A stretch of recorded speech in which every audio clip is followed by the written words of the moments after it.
All right, well, good afternoon, everybody. My name is Joshua Boatman. I'm the Regional Technology Director for the Ohio Valley region. And today in our regional command training, we're going to talk about from contact to close. So what we're going to try to do is a quick high overview of the process of basically processing your first transaction through command. Now, we're not going to go through every single step of a transaction, such as like the back and forth between a multiple offer situation or doing counters and things like that. But we're going to kind of talk about just certain aspects of all of it that hopefully it'll give you a good enough foundation that you will then be able to kind of take that next step to process your first transaction. So I'm going to attempt to share my screen, if it will work. And hopefully you guys are seeing my screen, and I'm going to go ahead and get logged into command. So as always with every command training class, I always like to kind of start off with the biggest tip and trick that I always think is important to know, that when you're in command in the upper left-hand corner, if you see the little red KW, if you click that KW, it's actually going to expand a list of what all the applets are named. I think that's kind of a really cool thing because sometimes, you know what, the pictures can be deceiving.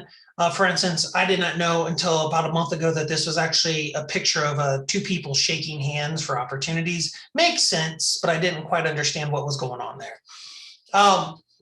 So in today's class, we're going to briefly touch on contacts, and then we'll spend some time on opportunities. And then we'll kind of also jump into Docusign, which is going to be the preferred e-signature platform that we use during this training. And we're going to kind of just go through that whole entire process. So if at any point, if you have any questions, please feel free to unmute yourself and shout them out. Utilize the chat, use the raised hand doodad reaction, I think is what they call it. And I will do my best to answer your questions. So when we talk about processing our first transaction within command, we need to understand what the process typically should be. So we have a e-signature platform that we typically like to use, which is Docusign, but command also does work with .loop as well. Now, one of the things a lot of people, especially if you're not new to real estate, a lot of times people will start their transactions outside of command. So they may create the .loop first to start to get some documents signed, or they may even create the DocuSign room to get those documents signed. But we want to avoid that at all costs. We want to make sure that we are always starting our transaction from within command. And as we kind of go through this class, you'll kind of see the value in doing just that. So to start a transaction in command, we're typically going to go to opportunities. So when we click on opportunities, it's going to load our opportunity pipeline. And then we have the create opportunity button in the upper right-hand corner. But let's live in a world where, let's say, hey, I don't have my client in command first, because one of the tricks with creating an opportunity is that you have to have that contact in the contacts applet over here on the left-hand side first. You cannot create an opportunity if your client is already not in command. So we're going to briefly walk through the process on what you need to know to create a contact. So if we go into the contacts applet on the left-hand side, we're going to see a list of our contacts. And then on the right-hand side, you're going to see the Add Contact button. When we click that, it's going to bring up the Add Contacts modal. And you're going to see a lot of information you can kind of plug in here. For purposes of our transaction, if we're just trying to get someone in so we can write an offer, create their listing, whatever it is, we want to make sure that we are in fact just needing basically two pieces of information. In a perfect world, we'd have three, but all we really need to make sure we have is their full name. So in this case, we can do Mickey Mouse, and then their primary email address. So I'm just going to go ahead and plug in a email. If in fact you have their phone number, that would be phenomenal. But if you don't have it, it's not that big of a deal. So with that said, once we have that first name in that, or that first and last name plugged in that email address, we're just going to go ahead and we're going to click create. All right, so that's created our contact. If we were to come over here and we were to start typing in Mickey, it's going to find Mickey. And now we have two options to create an opportunity. If we actually go into the contact card itself, we can go to opportunities over here on the right-hand side, and then we can click create opportunity, which will bring up our create opportunity modal, right? What's pretty cool about doing it from within the contact, you're going to notice that it automatically has Mickey selected. But let's say Mickey's an existing client, right? And we don't want to go into his contact, and we don't want to pull up that actual contact card and to create that opportunity. And we just want to do it from the opportunities applet itself. So when we go to opportunities on the left-hand side, we're going to click create opportunity. You'll notice the client name is not selected. So if we come in here and we start to type in Mickey's name, he should hopefully pop up. And when we click on him, he has now been selected. Pretty simple process. But let me quickly kind of walk you through some of the other options on this screen so you kind of have a better understanding of what each thing does. So at the top here, we have the market center. In most cases, 99% of the time, you're only going to see one market center, your home market center here. There can be some isolated cases where you may see more than one market center, and that very well could be if you're transferring from one market center to the next. Both of them could show up as you're finishing up transactions at one market center while starting new transactions at your new market center. On the right-hand side here, you'd have team. If you are not a member of a team, you won't be able to select anything here, but this would basically allow you to create this as a team opportunity. If you're ever curious, should you be creating these opportunities as team opportunities, definitely talk to your Rainmaker or your team admin, and they can better advise you if every opportunity should be a team opportunity, even if it's a personal deal yourself. Those rules are kind of controlled from within the team. So just definitely make sure, because once you create a personal opportunity, you can't transfer it to the team and vice versa. So make sure you're creating it under the appropriate account. The thing that I like to also point out here real quick is when we talk about the opportunity type, you always want to make sure that this is accurate. You'll notice we have 4 opportunity types here. There's listing, there's buyer, landlord, and tenant. Listing goes into the listing pipeline, as we can kind of see it's grayed out in the back. Buyer goes into the buyer pipeline, and then landlord and tenant go into the leases. It's very important that you pick and choose the right opportunity type so that way it can go into the appropriate pipeline.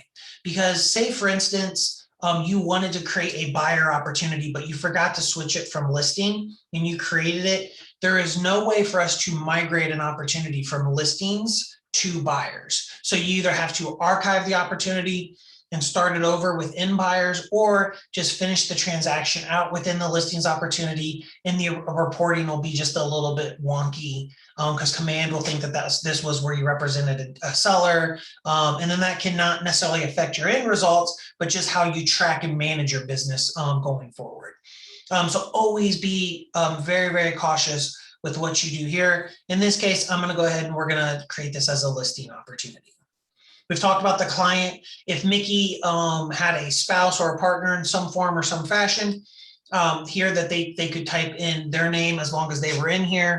So I don't know if I have any good names in there. So let's say Barbara Farmer was married to Mickey or they're in some kind of partnership of some form, then she could be associated with this opportunity as well.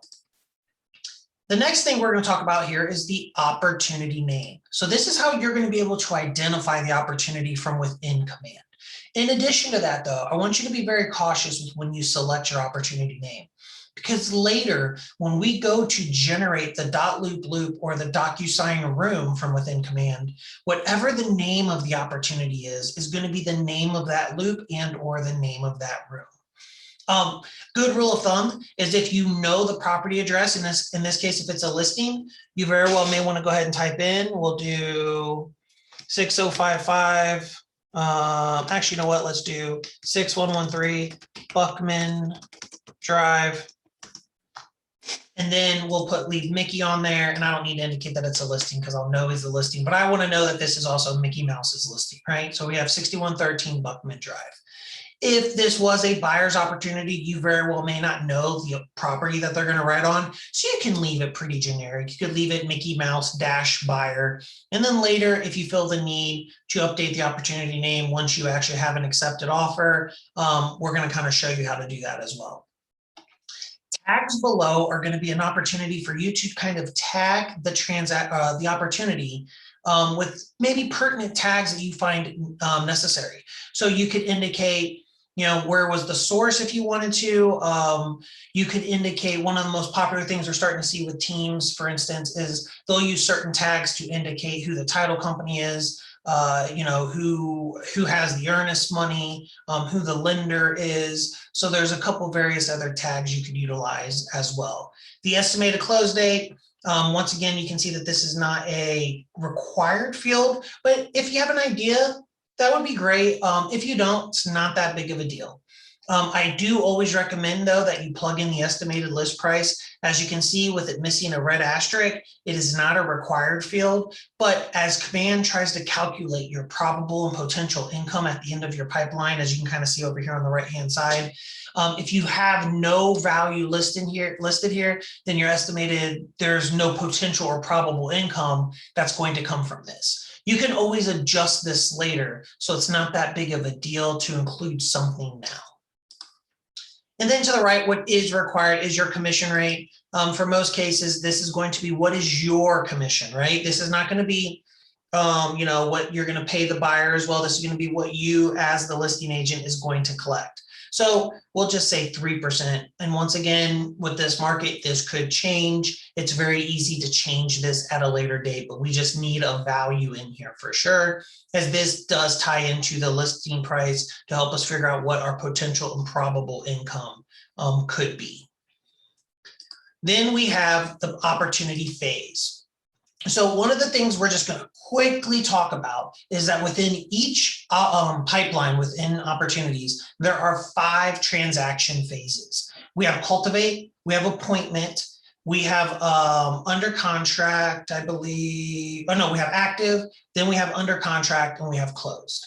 So those are the 5 standard phases of any transaction, right? Everything could fit within those additional phases.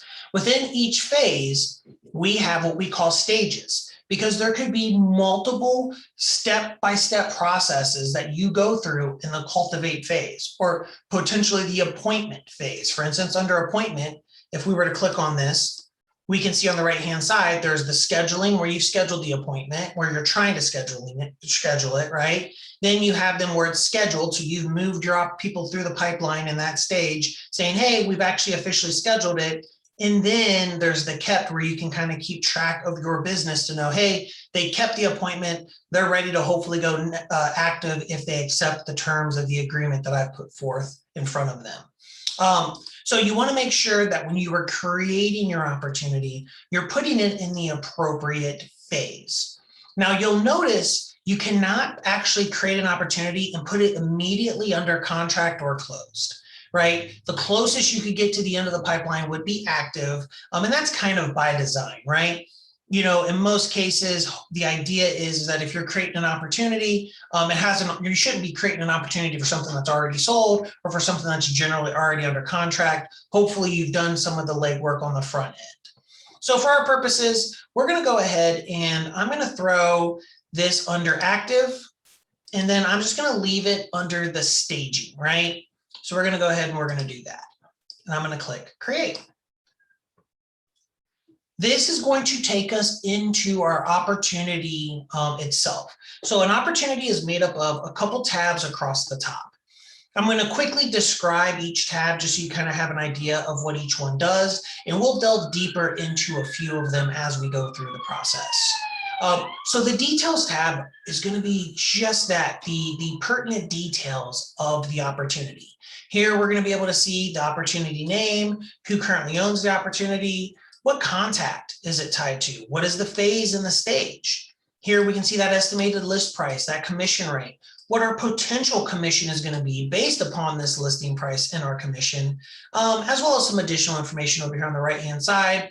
And for instance, the property, so we could actually physically plug in the property address.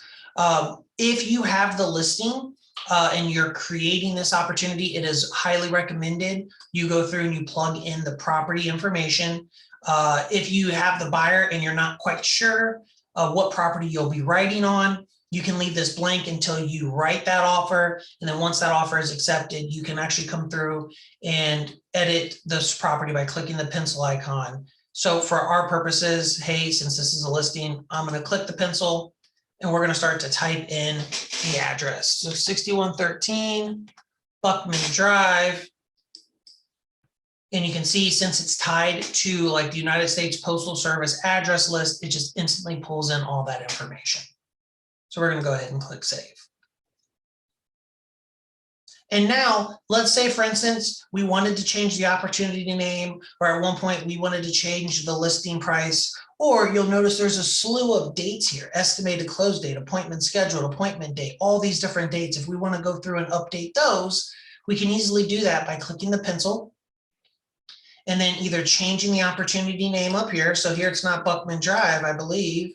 It's Buckman Road. I think that's what it said. Let me verify. No, it is Buckman Drive. But let's say I misspelled it, right? And I wanted it to be road. I can easily just change it RD or leave it DR and then hit save in the lower right-hand corner. If Mickey was not the contact, I could X him, clear him out by hitting the X, and then select another contact from my list, and I can plug in these important dates. The dates are important as you work through a transaction. And we'll cover more about why they're so important and when you should be plugging in those specific dates when we talk about the reporting and goals class that we generally have on Fridays or every other Friday.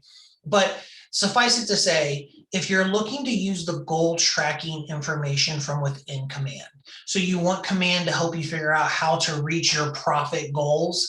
And a lot of times that's going to be based upon how many appointments, how many contracts you've written, how many closings you have. Command can help you figure out your conversion rate and track those successes. But you have to make sure you plug in those specific dates as you work through a transaction.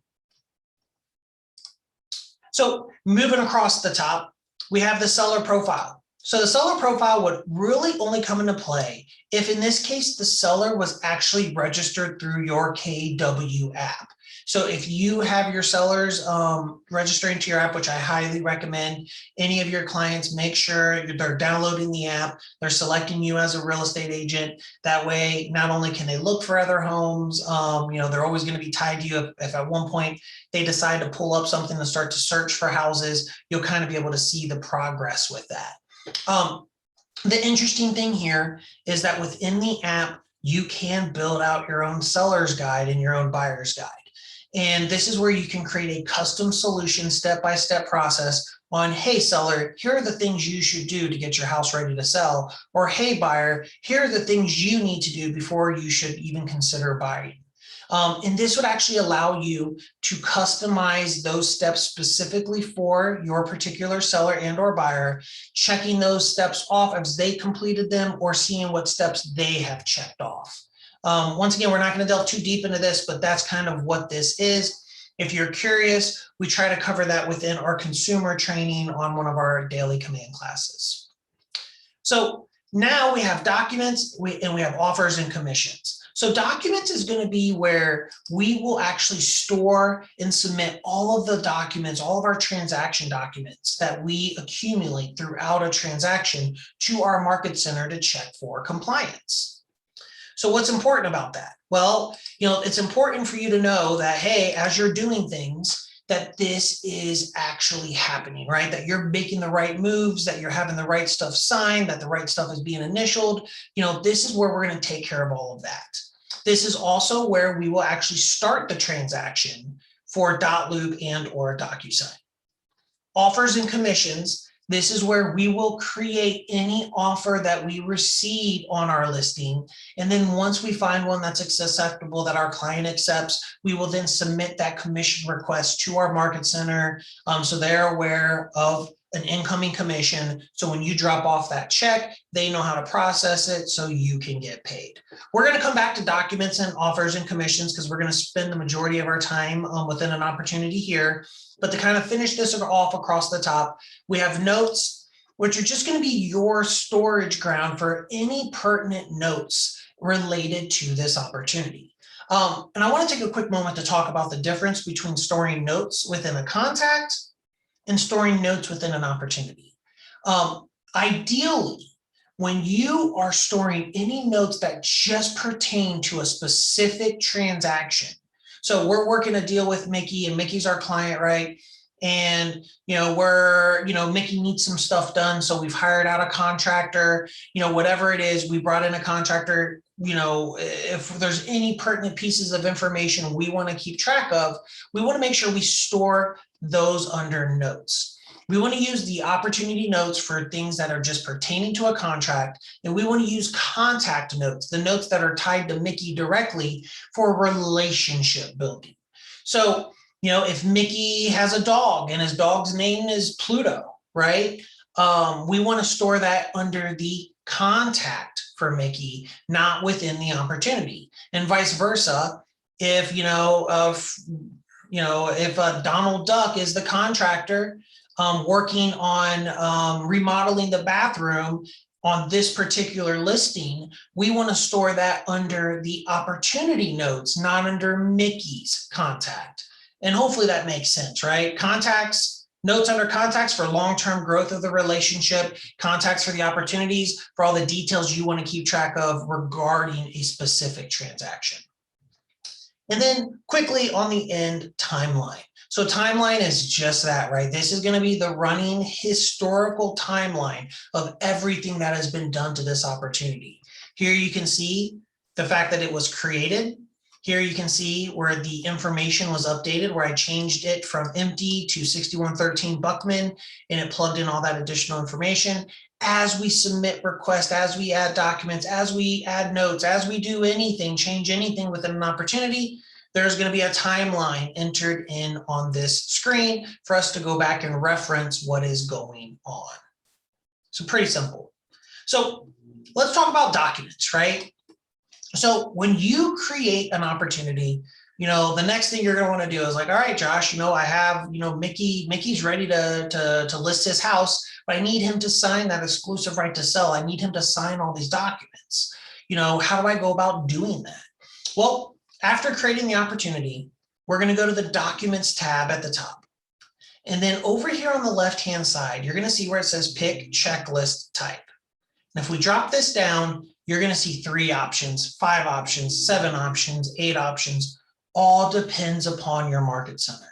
Here in the market center that I'm tied to, I see 3 options: residential, land and lot, and commercial, for the 3 types of listings that they have within this market center. For you, you may have one for residential, you may have one for multifamily, you may have one for land, lot, you may have one for commercial, you may have one for any number of things. These checklists are controlled by your market center. If you feel that there is a checklist type that is missing that you think would be valuable to your market center, you're going to want to talk to your MCA. They have the ability to build out these checklist types. And in addition, anything associated with these checklist types are actually determined by your MCA and your TL as well. So 6113 Buckman, that is a residential listing. So for us, we're going to go ahead and click residential.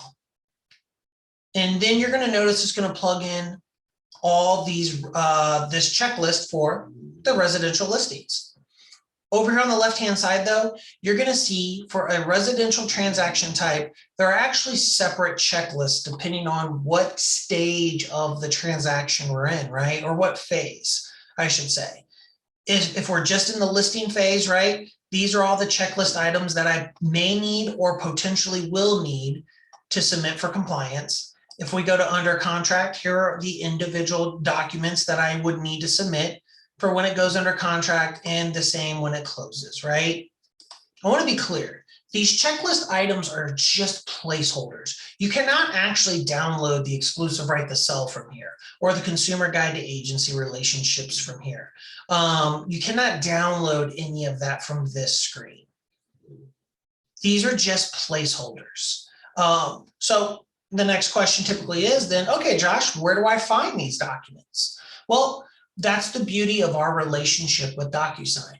To actually start to fill these documents out, all you need to do is click Start a Transaction in the upper right-hand corner. Now you'll notice when I click, I actually have two options, Docusign and or .loop.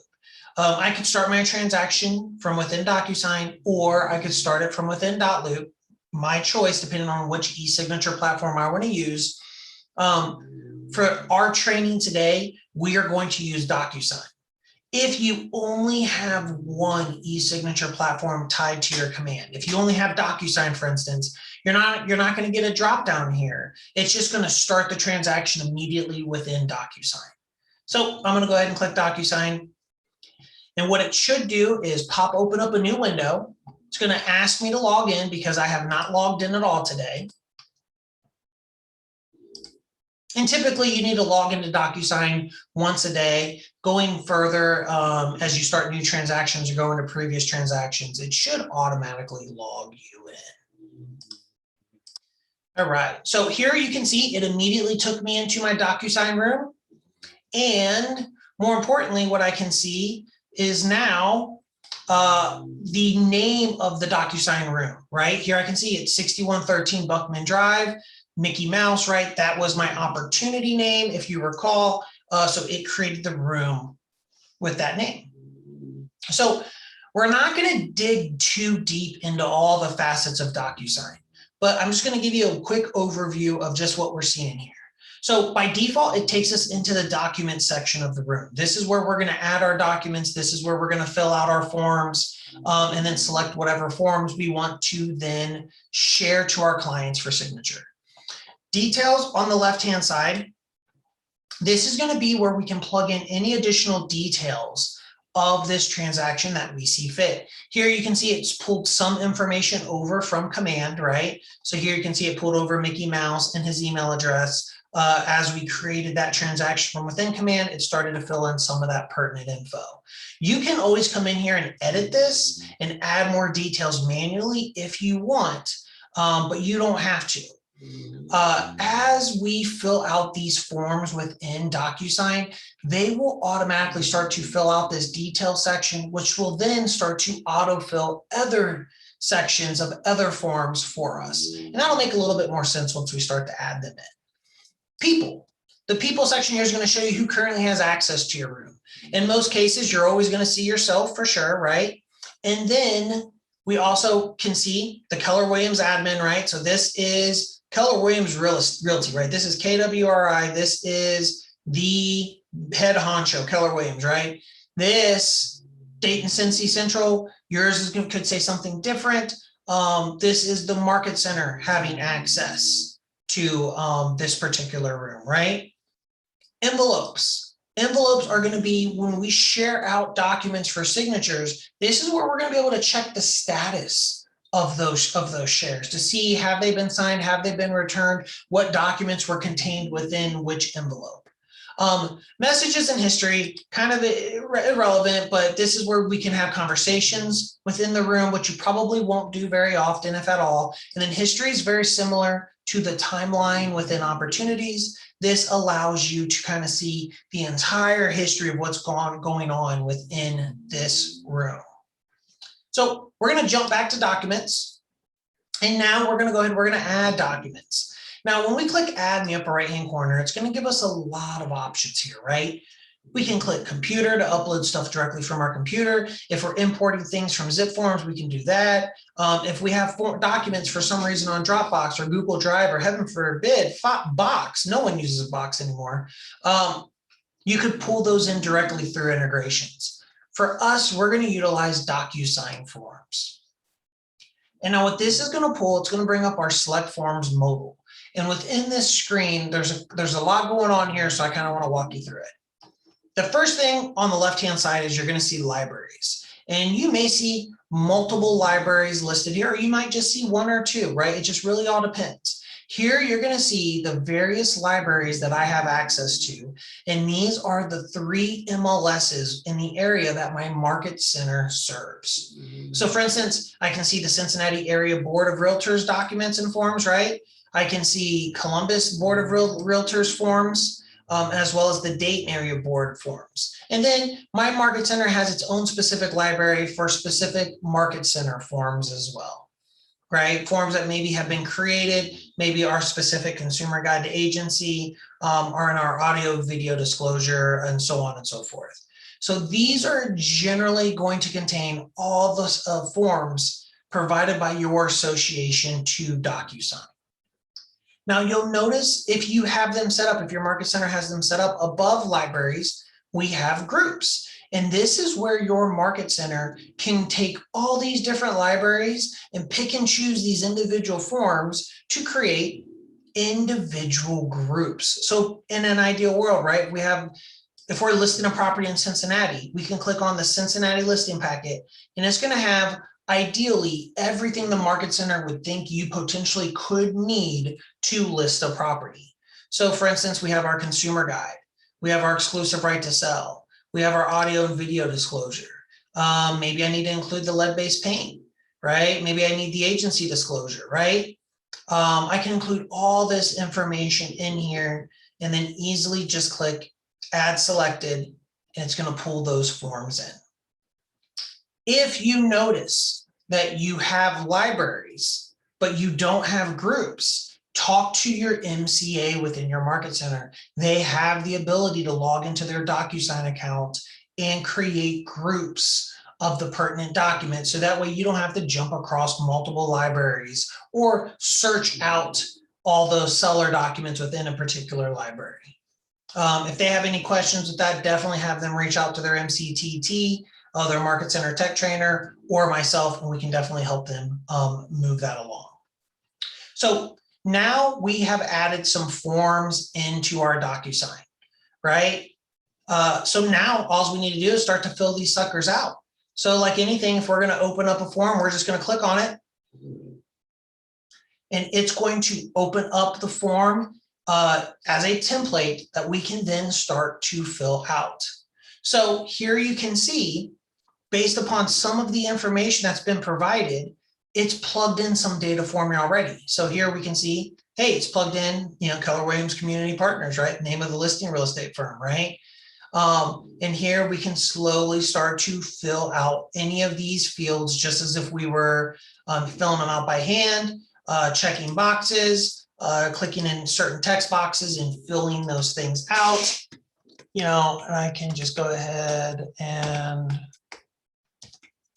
I'm not going to fill out everything. I'm just going to plug in some pertinent pieces of information here, just so we can kind of see. And we're going to list it for 450,000, right? So we're starting to plug this info in, right? And here you can see, since I plugged in the address here, it actually filled it in here as well, right? So it's as we fill in data, if that data can apply to not only other sections of this particular form or any other forms we open up, it's going to start to fill out that details tab that I was telling you about, so it can make it a little bit easier on you. So we filled this out. We're going to go ahead and hit save and close. And then we just kind of go through this entire process with, like, say, the consumer guide agency relationships, right? We can click this open. We're going to let this load into that, and then we can kind of go through the process. And you can see it automatically populated in our address, right? Now, obviously, if I put in, the actual, city and on all that good stuff in the state, that would have populated as well. So I can go ahead and I can even fill it in here.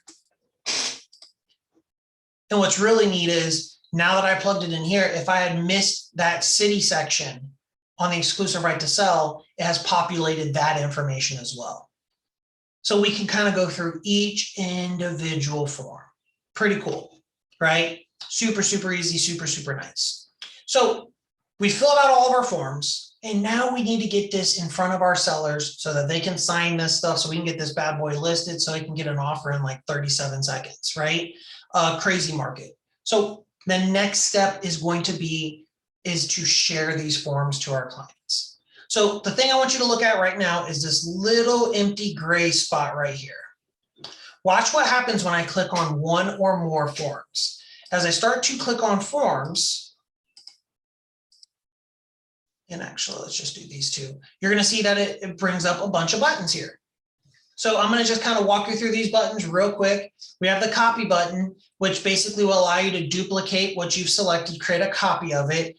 Generally with forms, we cannot create copies of forms because forms are unique to a room, but we could create copies of PDFs we've uploaded, or if there are copies of signed documents. And I'll kind of talk a little bit of the difference between forms and signed documents and all that good stuff. Here we have move.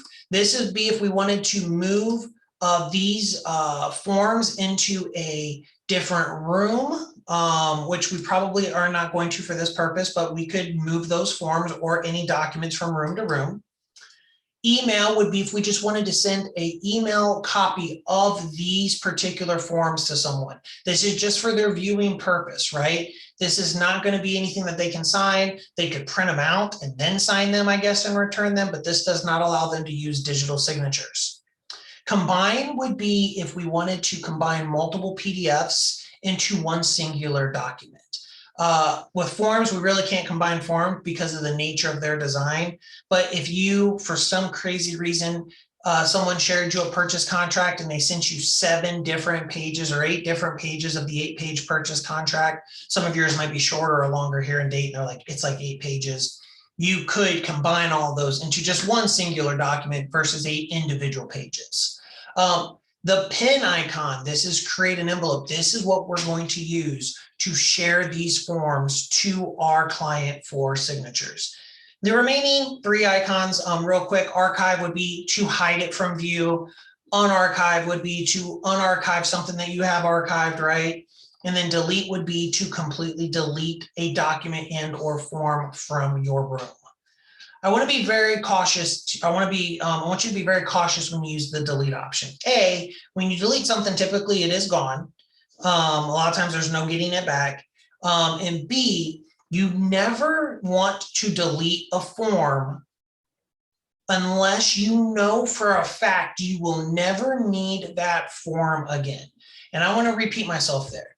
You never delete a form from a room unless you accidentally added that form there, or you're just like, you know what, I'll never need this form. I'll never need to fill out another version of this form ever again. Forms are unique to their rooms.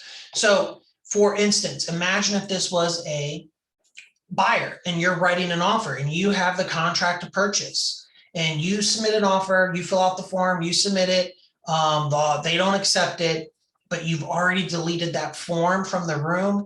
You're not going to be able to re-add that form back to the room. Forms are dynamic in the sense that they will change based upon the information you plug in.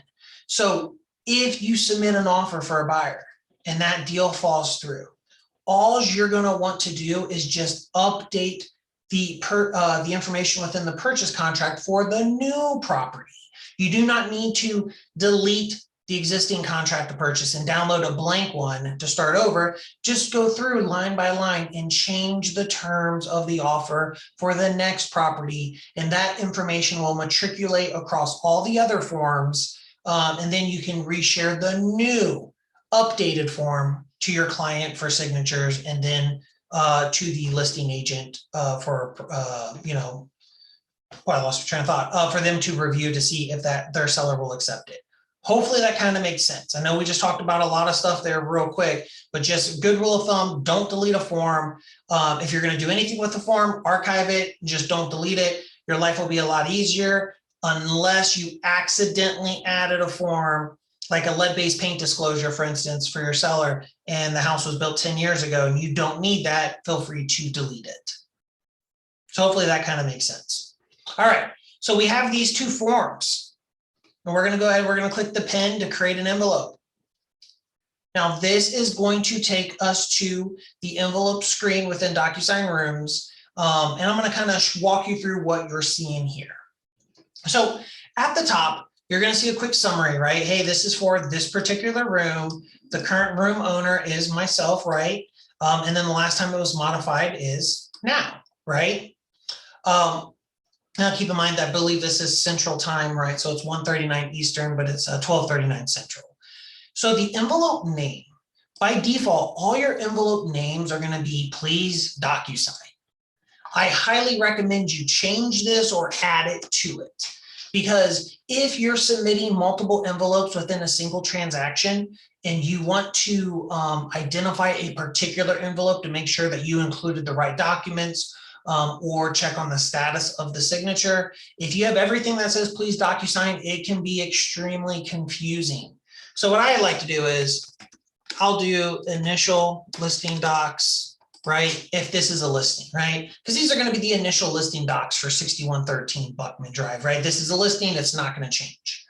If this was an offer, I would put offer docs on 6113 Buckman, 742 Main Street, 369 Liberty Way, right? So I can identify each offer that I've submitted to my clients to have them sign before I pass them on, right? Just that way you have a little bit of organization in your life.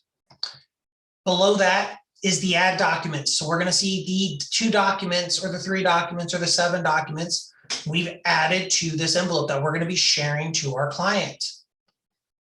If we hit the X, it will remove it. If we hit the 3 little dots, it'll remove it. This is called an ellipses. If you want to know, it's called an ellipses. I like the 3 little dots. Ellipses just sounds weird to me anyways.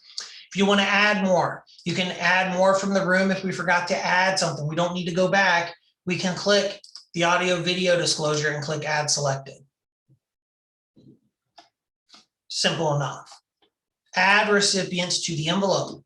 This is going to be where we pick who is going to receive these documents. So if I click add recipient, you're going to see 3 options there. We're going to kind of work from the bottom up. Email address. This will just basically allow you to plug in the email addresses of everyone you want to receive these documents, right? You can do that if you choose to. I wouldn't recommend it. Room participants. This is just going to give you a list of everyone. It's going to actually automatically add everyone from the room into the participation, the recipients list, right? Don't think there's really any value to that. For the vast majority of you, you're going to use pre-tagged roles. And the reason you want to use pre-tagged roles is since these forms have been templated out for by Docusign, there's going to be, initial fields and signature fields that have already been set up for buyer 1, buyer 2, seller 1, seller 2. So when we use pre-tagged roles, it's going to pull up a list of all of the roles contained within our groups of documents. So here you can see there are 5 available roles: seller 1, seller 2, listing agent, buyer 1, buyer 2. So for seller 1, I'm going to drop this down. I'm going to select Mickey Mouse because he's going to be the one to sell it, right? Or to sign it, right? I could put myself in as the listing agent, but I'm just going to disregard that for now. And if I had seller 2, I could definitely designate, Mickey's partner, spouse, whatever it is in this for them to receive as well. So let's just say, for instance, though, I do actually, I'll put myself in as the listing agent, but I'm going to pull it off at the end. So I can put myself in as the listing agent, and then I can click add selected. So it's going to actually show us what's going on here. So we can actually see who the seller 1 role is. If we go to the right, we're going to see what their permission level, what their actions, what can they do with these documents we're sending. By default, it's saying, since Mickey has the seller 1 role and there are seller 1 role documents on here, by default, it needs to sign. We could change it where he can only view it. We could change it where they just receive a copy of it, right? We could change it where they have the ability to specify it going to someone else, or the ability for us to do that at once it's signed. We're not going to do any of that. We're going to leave it needs to sign. Over here on the right-hand side under more, I'm just going to give you a quick rundown. You have two options here. Add private message would be a specific message we only want Mickey to see within that email when we share this out. This wouldn't be a general message. This is only going to be something Mickey can see. Add access authentication. This allows you to set up a password that when Mickey receives the email, he can click on the link to sign, and it will prompt him to enter a password before he can sign the docs. This is an added layer of security. Does this mean you have to use this? No. Could you use this to better protect yourself and your client? Absolutely, right? Keep in mind, anyone that has access to Mickey's email can sign these documents. But if you set up a password and you share it and Mickey has to enter a password to sign those documents, that's just one more layer of security that you can use to authenticate that, hey, yeah, Mickey's the one that signed these because he's the only one I gave the password to. And then here you can see it will go to me as well. But I want you to notice on the left-hand side, they both have the number ones. One of the really cool and unique things within Docusign, we have the ability to pick and choose who receives the documents and when. So with both of us having the number one, when we share this out, I will receive the email at the same time Mickey does. But let's say I want Mickey to sign first, and then after he signs his part, I then want to receive the email. I can then easily change that to a 2. If I want to receive it first, and Mickey, I want Mickey to get it second, I can easily drag this up and then change it to a 2 here, right? However you want to do it. Oh, I want to pull this back down because I want Mickey to get it first, right? We can change that order. You can add additional recipients as well. So if we wanted to do the email address thing, after I sign it and we go to 3, we could have this go to a specific person who is just then going to receive a copy of it. Maybe a particular lender, maybe needs to see the signed contract of some form or some fashion, right? You could have it go automatically after all the parties have signed. So just kind of a really cool thing. Now I'm going to go ahead and I'm going to kill myself off of this because I just want Mickey to sign this.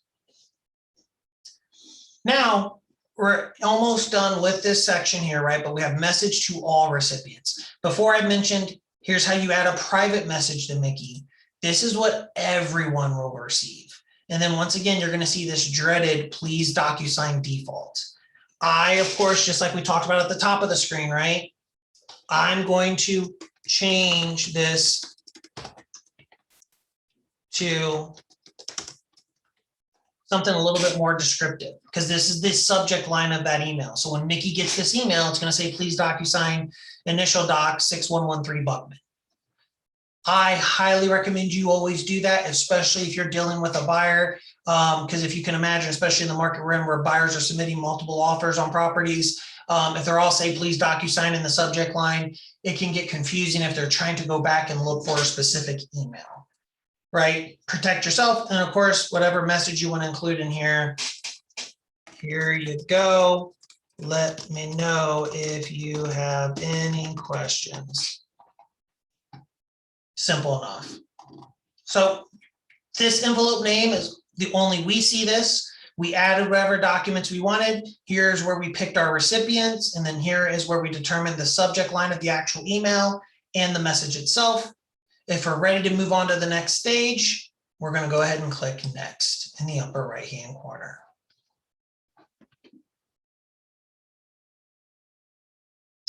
And this is going to take us into the e-signature sign of DocuSign. So here we're going to see a rundown of each document, right? We can see the initial and the signature fields have been placed. In the upper left-hand corner, we can see that anything with the color yellow is Mickey. Super awesome. If for some reason we missed something or we needed to check something, or if we wanted to give Mickey the option to check something, say it's on the property disclosure or the lead-based paint, we can easily drag a checkbox over. And since the checkbox is yellow, Mickey is the only one that will be able to check it, even if we're sharing it to multiple people. We can even make that a under validation. We can make that required, right? So he has to check that, right? So, that way he can't just sign something and forget to check a checkbox. He can absolutely require that this is in fact checked. So we'll go ahead and we'll delete that though. If we go through and everything looks good, we always have an option of just clicking Recipient Preview if you want to see what it looks like for Mickey to sign this, right? We're viewing this as Mickey. We can click Start. It's going to go through and it's just going to walk us through that process of what Mickey would have to do, right? If everything checks out, we're good to go, right? No big deal. So now to send it, it's pretty simple. We're just going to hit send in the upper right-hand corner.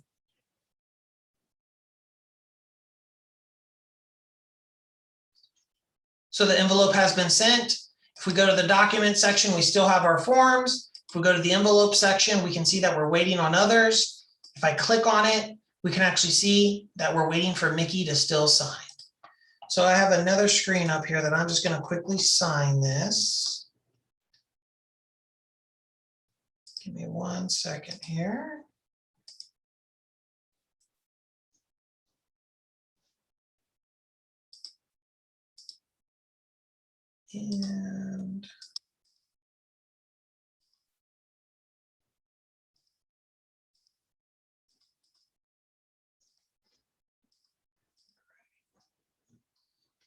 And now that Mickey has signed it, we can go back into our room. Oops, I closed it. So let me go back to the transaction. And if I go to the envelopes, it may take a few moments for it to update because I just did it. Come on. So it's going to show that it's signed, right? Mickey signed it. Still showing, it takes a few moments for this to update, but Mickey in fact did sign it, right?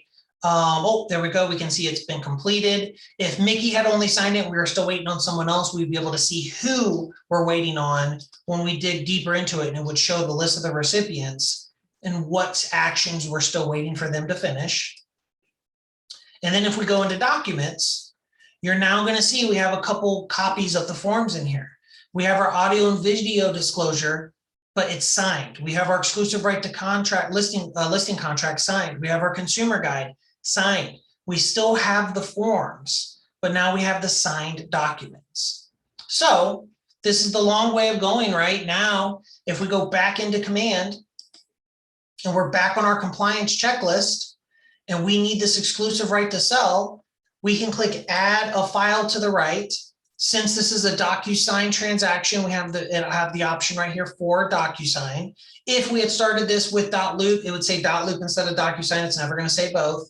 We can click Docusign, and it's going to show us a list of all the documents within that room, right? And here we're going to see our signed document. So here I can say, oh, here's my exclusive right to sell, and I can assign it, and it's going to attach that signed document to my checklist that I can then submit it to the Market Center for compliance purposes.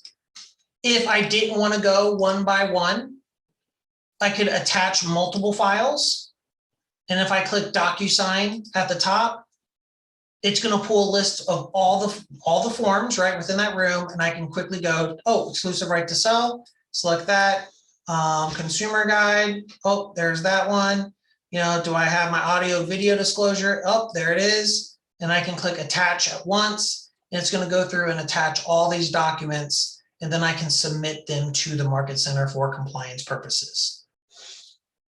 You can notice within this checklist that some documents are marked required, some are marked conditional, some are optional. Required or just that your Market Center has determined that before they can process your transaction fully, they need all these required documents. Conditional are going to be required documents based upon a conditional statement, right? If it's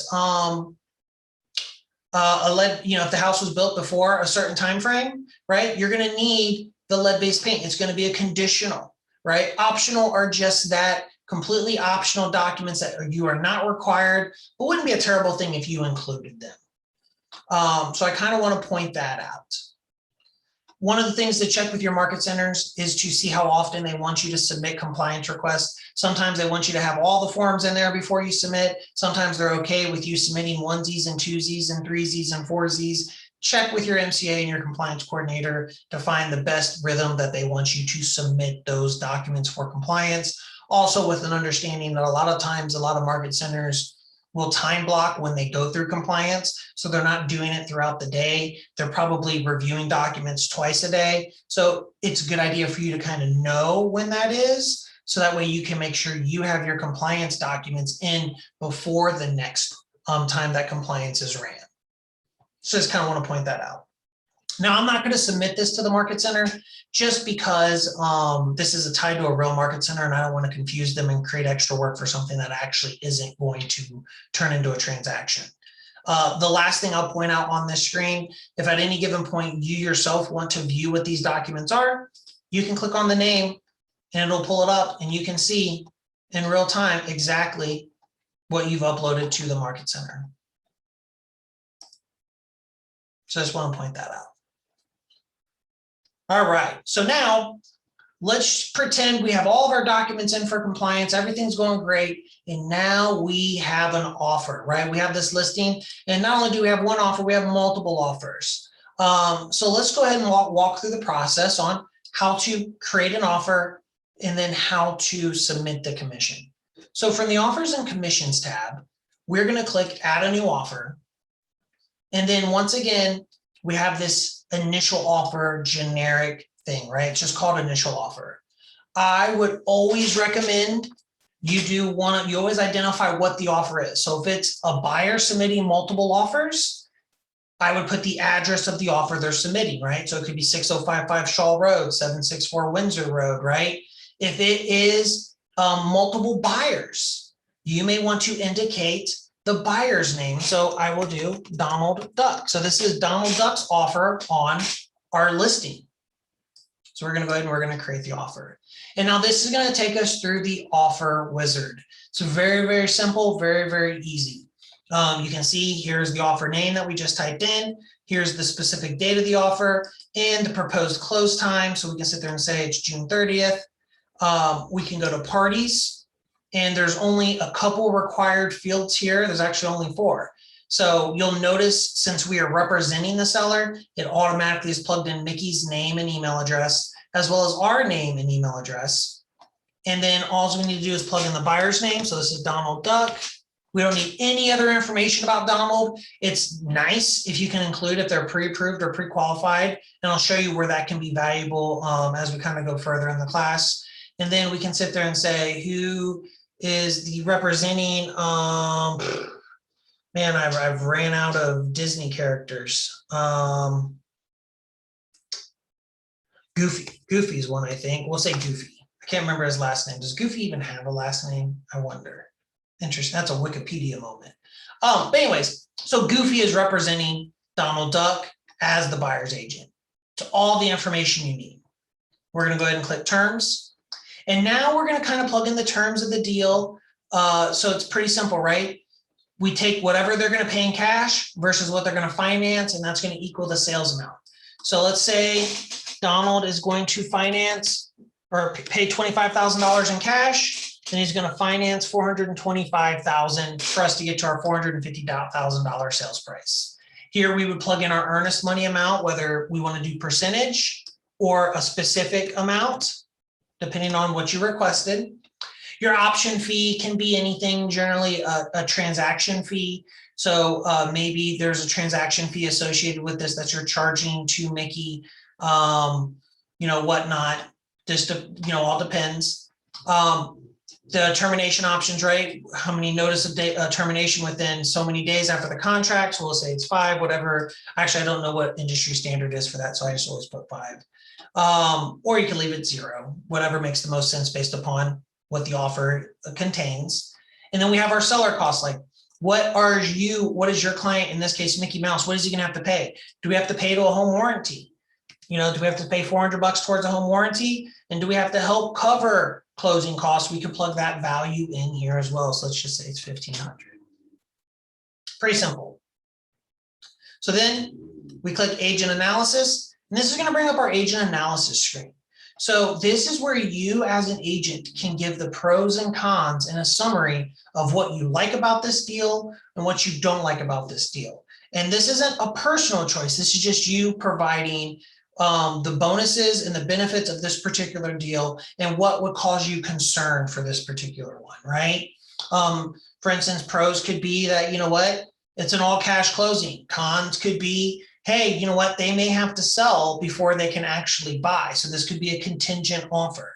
And I'll show you at the end of this class why this could be valuable, especially in the market that we're in. So we're going to go ahead, we're going to hit save. And now we can see here's our offer. And if everything's good and our seller decides to accept it, all we need to do is hit accept.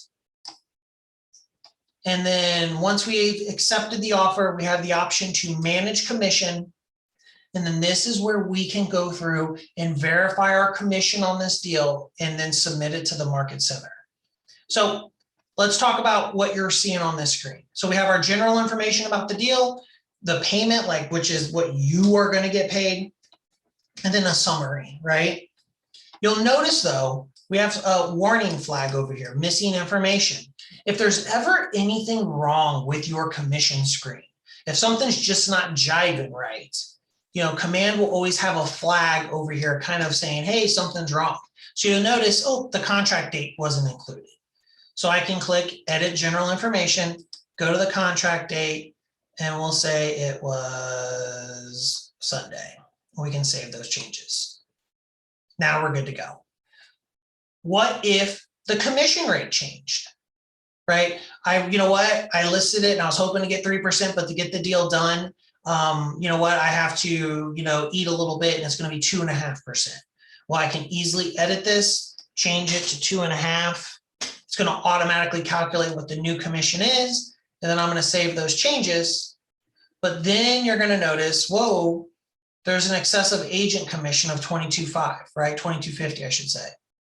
Well, that's because under the payment section, it's still seeing the old commission. So now I just need to edit the agent payment. I can just click the calculate commission. It's easily going to come through and do that. When I hit save changes, now you're going to see the quick breakdown. So on this commission, this is what's going to go for royalty. Here's what the company is going to take based upon my split. And then this is what my agent net will be. You'll notice on the right-hand side, as you accumulate your transactions, as you're paying into your royalty, as you're paying into your company split, you're going to see your progress to capping out. So that way you'll know how close you are to getting to 100%. Here you can see it's 0% because I've never actually closed the deal. I'm a terrible realtor. I should go work at Coldwell Banker. I'm just kidding. It's mostly Remax. But anyways, and then on the right-hand side, just a quick rundown of everything we saw over here. This is just your quick summary. And if we're good to go, we can hit submit, and then this would get plugged into the market center for them to process it. You do have the ability to add a note if there's a unique situation that you want to mention, something weird going on with this commission, you can include that here. And then your MCA will view that note and contact you if there's any additional info that they need. Check with your market center, your MCA, check with your TL on how often and how quickly they want you to submit these commission requests. Some market centers want you to wait until you have the check in hand to do it. Very rarely do they want to wait. Some, and the majority of them, want you to submit the commission request the moment you have an accepted offer.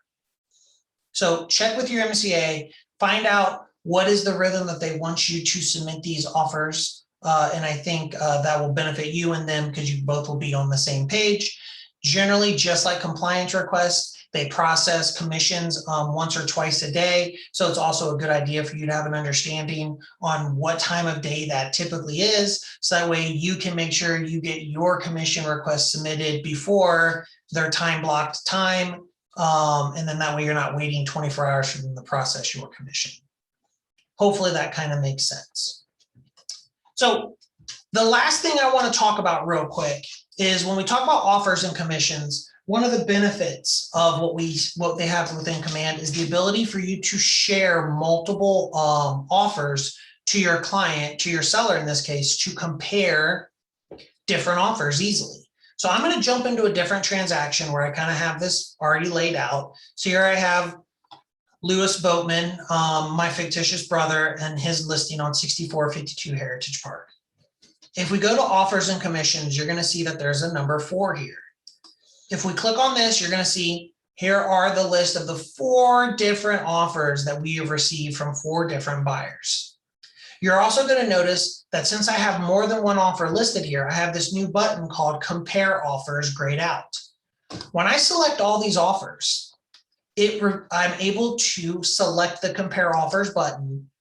This allows me to compare each offer side by side. And then this shows you the value of filling out the pre-approved, pre-qualified, and the pros and cons in the summary. So here you can see me as the agent, what I listed, the pros and cons of each offer. And then I can email this offer comparison to my seller. And here's a preview of the email that they will receive. And it's going to be a summary of every single offer. So when I'm trying to present offers equally and fairly, I can plug them all in Command. I can send them to my client.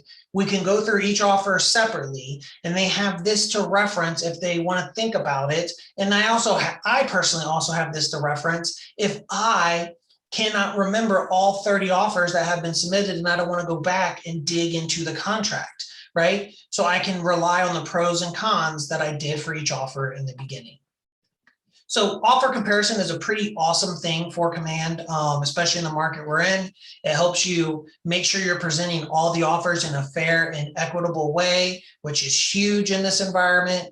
And it also gives your sellers the ability to have something that they can go back and reference and talk to their significant others to maybe later in the day before they come back to you and said, okay, we're accepting, Jerry Springer's offer. So something to kind of think about. So with that said, I'm going to go ahead and stop sharing my screen, and I'm going to ask, are there any questions, concerns, criticisms, compliments?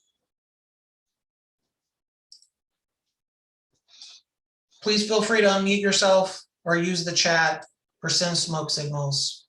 Telegram, singing is preferred if possible. I have recorded this, and we will get this posted on the YouTube channel. I'm typically about a week behind posting these. Well, thank you, Malva, that's a beautiful name. Oh, thanks, Amanda. Yeah, it's the offers is huge, especially in this environment. Building that process is huge because you always want to, because trust me, we're actually seeing it right now across the country where buyers are getting upset that their offer didn't get accepted. And now they're starting to accuse agents of maybe not presenting the offer properly or a lot of erroneous accusations being thrown around. So you as a listing agent, you always want to make sure you submit offers in a fair and equitable way, in an unbiased way, over and over and over, that you have a process that you can prove consistently to back you up if it, heaven forbid, it ever goes anywhere. Beyond that, thank you all for attending.